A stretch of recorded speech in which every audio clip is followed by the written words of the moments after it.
Welcome to another episode of SidekickTV. Today I'm joined by Ben Pauley of Lateral Partners. They finance developments and property development, commercial developments and social housing.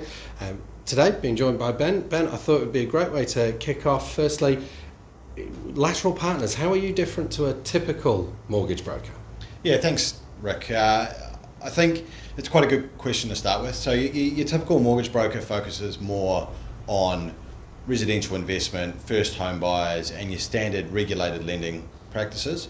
At Lateral Partners, what we do a bit differently is we have the residential lending arm, but we have a specialist commercial arm who focus solely and purely on, I guess, what I would term commercial finance. Now, some of that's business lending, some of that's commercial property lending, but as you alluded to, a lot of it is around development lending. That's a big part of our business. Probably 75-80% of what we do in that space. And where we're different is that's what we focus on, that's what we know, that's our bread and butter. We're across all the lenders in the market, and we really know what we're doing in that space, which means that we get you the best outcomes. We've got a higher speed at getting it done, and we also sort of are better at managing, I guess, expectations in that space and making sure that you're sort of not over-promised and under-delivered, you know? Yeah, excellent. And a lot of people feel that they might know a bit about lending and borrowing in this space, especially around property, because we've been bombarded with news headlines about it for the last, 5 odd years. How's development finance different to typical mortgage lending? I mean, what are LVR rules? What are, we might touch on it a bit, like deductibility and things like that. Yeah, so I think what's important to remember in that space is a completely different risk profile. A property development it's a shorter term lend. When you think about property, you're typically looking at it with a lens of at least 5 to 10 years, if not 20 to 30. And you're looking at it more like it's a long-term investment for yourself. You're going to service that over maybe the asset from the property, but also your own personal income. And it's a regulated lending source. So what the RBNZ put out and what the banks do, they regulate that heavily. And that means that there's a set rule book to play for and to play by. In the non-bank, in the property development space, it is an unregulated space. It's a commercial entity. And what that means is that there are sort of no rules. There is no real sort of LVR threshold that you can do this and you can't do that. There are risk tolerances within there, and so there's places that you sort of end up going, but there's no sort of hard and fast rules there. And it's a commercial transaction, so it's looked at commercially as of itself, and there's not a huge amount of consideration to whatever else is going on in your portfolio and I guess your personal financial position. So being an unregulated space, I guess, allows for a great amount of flexibility, but also means that you've actually got to be quite careful when you navigate that space. Yeah, because ultimately the lenders still want their security, regulated or not. Yeah, and I think, so going back to your first question around why we're different in that space, understanding that space is quite important. One of the major things in that world, and you have your banks, and then you've got sort of this huge breadth of non-bank lenders. We've got a list of about 150 different lenders in our business that we can go to for varying degrees of property development. And when you move into the non-bank space, one of the greatest focus is on risk of loss as opposed to risk of default. So the really easy thing to think about is banks focus heavily on risk of default, and what that means is they want to make sure that you get out and they get repaid at the end and you don't default on your mortgage. A non-bank lender, and a lot of guys in that private space, and probably 140 of those 150 lenders are more heavily focused on the risk of loss position, which means that, hey, if you do go arse over tit, we're still going to get our money back at the end of the day. And not having a broker who's familiar with and able to navigate that space can end up meaning that you're in a poor position with a lender, and that's never a great place to be because they never want to lose money, and so they'll make sure they get out and as expediently as they can. Yeah. And look, we come across at Sidekick in our day job, we come across what seems like great opportunities all the time for clients. So, often it could be guys that are in the trade. They've got a parcel of land and it looks like on the paper and the forecasts that we're looking at, it's like, this makes money. But it's the access to money that's really challenging, right? Because they can't necessarily say, well, yeah, I'm going to borrow this $2 million, but can't pay it back out of my income. Yeah, and so we get to, and the basics sort of for property development, I mean, there's three key pillars a lender will look at when they're looking at lending you money for property development, and those are experience, which is important, but is quite easily managed, and if you think about it, if you're experienced, that's great and you know what you're doing. If you're not, make sure you have the right people around you. It's a good builder, perhaps a good quantity surveyor, good project manager, architects, all of those people around you. Make sure that they're a robust team that have that experience and can help you navigate that journey. So that's always an easy box to tick. It's you find the right person, right? But the two that we see that are really difficult is the equity piece of the conversation, because equity is very important. As I said before, these guys don't want to lose money. And then the other side is the exit, and how are we going to get repaid, which is exactly what you touched on there. And those are the two levers that we tend to focus the most on with clients, about how do we, I guess, maximize one. So in this current cycle, really hard to sell property off the plans. If you're doing a development, a lot of people are very gun shy because it's really hard there for developers, and they don't necessarily want to buy something that's 12, 14, 16, 18 months from completion. So selling off the plan's quite difficult. And so that exit is uncertain. You're still going to sell, you still probably got properties that are worth enough, but you don't know who that's to, when that is, etc. And that means that we need to manage that expectation, and that could mean more equity, it could mean talking to a riskier lender, it could mean a myriad of different things. But again, that's where having the right guy in that space to help you manage your expectations and navigate it is really important. Yeah. So you talk about equity. What do people typically need to come to the party with? Yeah, so more often than not, our first sort of qualifying. So I think what the first thing that's really important to understand here is when we look at property development, we look at the transaction itself, and as I said before, we ignore the wider portfolio. So if you've got a home, an investment property, and a development site, and they're with three different lenders, we don't need to look at the home and the investment property as to what leverage you have over there and make sure you've got enough equity in those assets. We look purely at that development side. And so where having the residential side of our business comes in handy is that quite often what we find is we restructure a portfolio to put the most amount of equity that we can on the development asset, and perhaps additional leverage on the properties over here, but it creates the equity here to make that development proceed. But to your point in terms of how much equity, typically if you've got a piece of dirt with consent and no debt, you will have any number of lending options. You want somewhere between 15 to 30% of the total cost of the development as equity, and typically you want your land to cost somewhere between 15 and 20% of the development cost. So basically a freehold site is kind of what you want.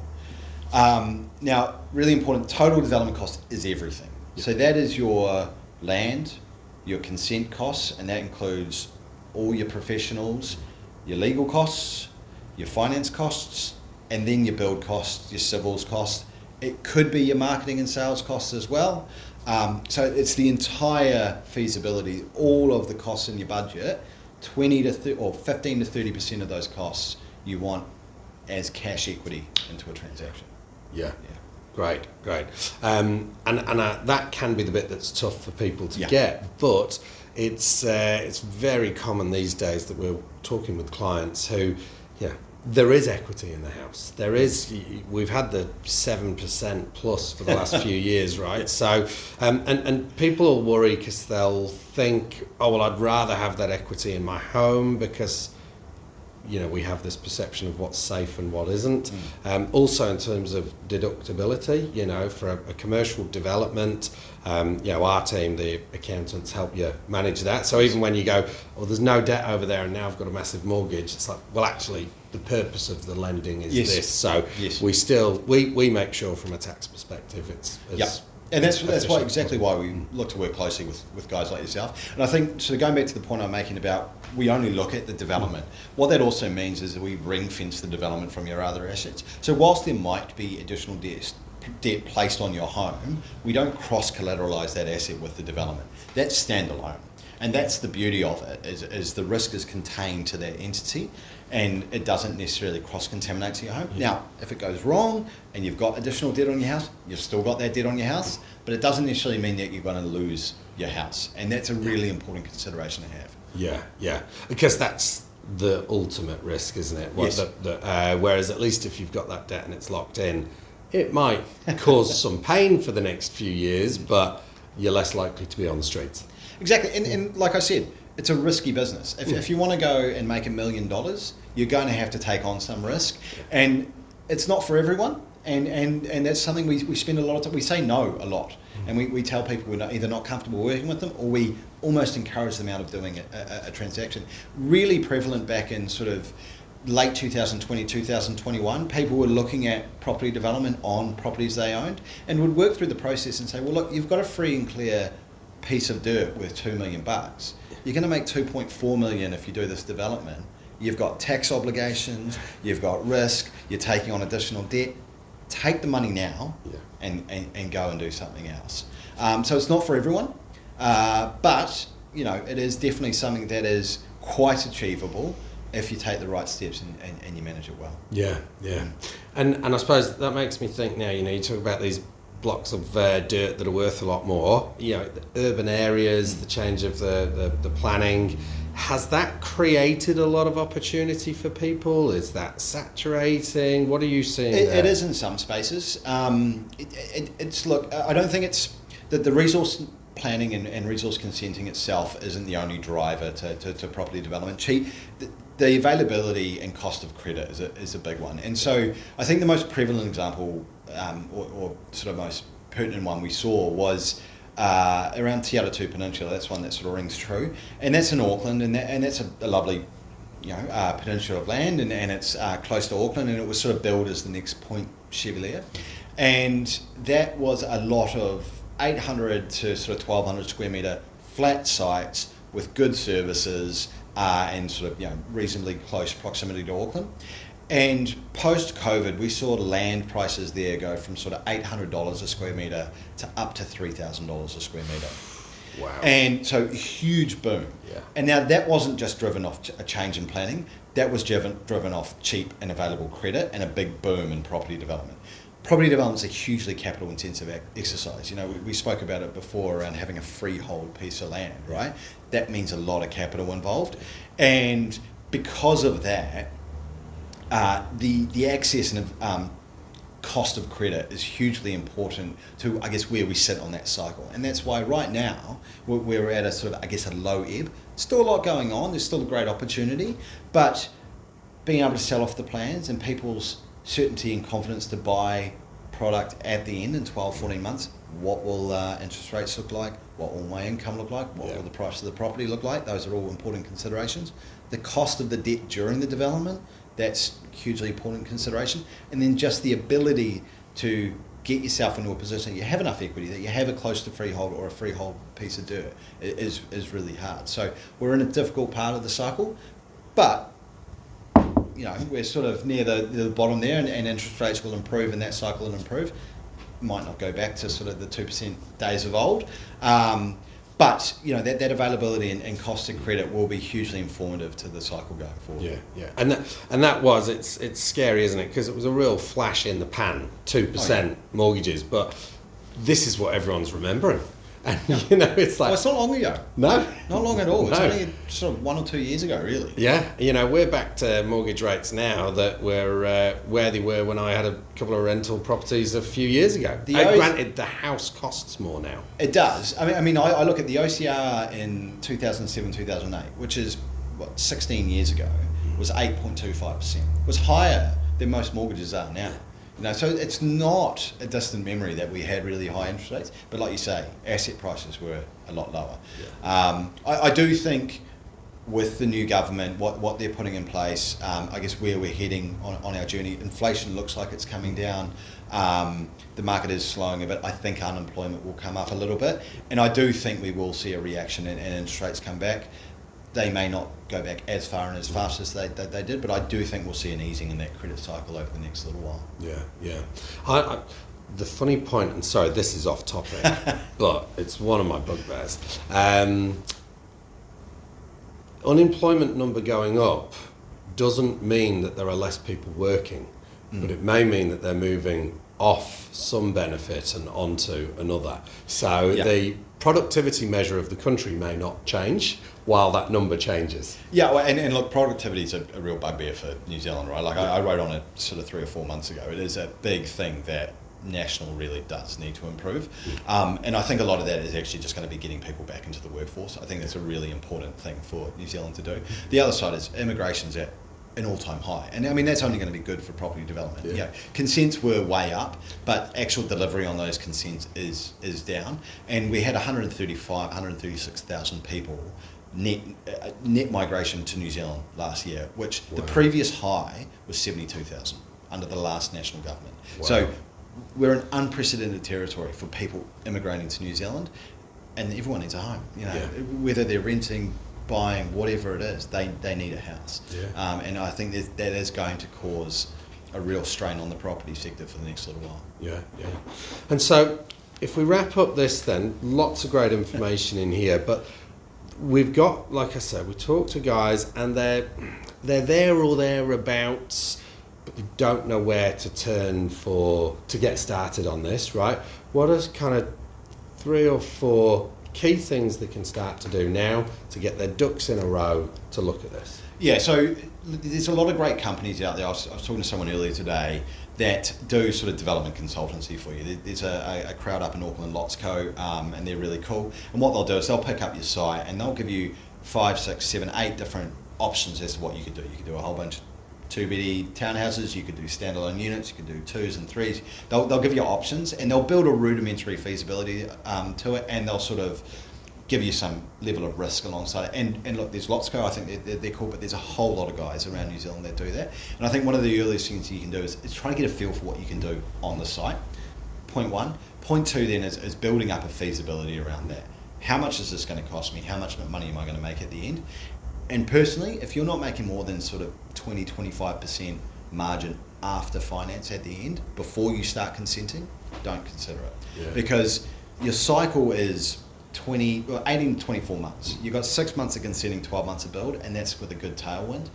And so your capital's tied up for a long time. So $1 million is really 500 grand over 2 years. You know, it's half your margin really.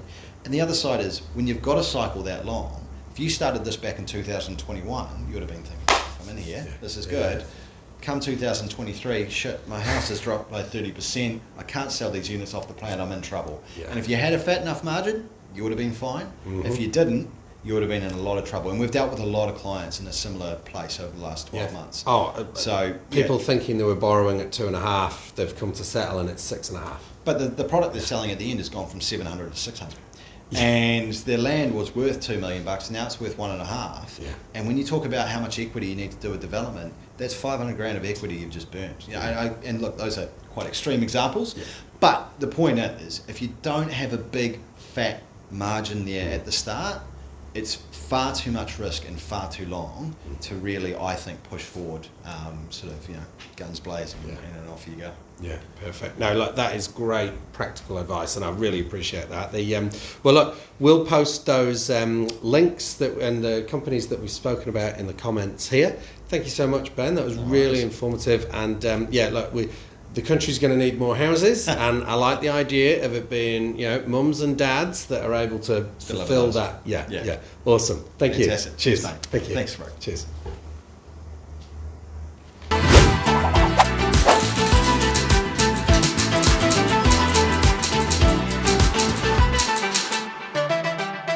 Welcome to SidekickTV. I'm your host, Ric Thorpe. SidekickTV is the place for Kiwi business owners and entrepreneurs to learn all about finance, accounting, and how to run and operate a business in New Zealand. We're going to interview experts from the finance realm and fellow Kiwi business owners. Stay tuned.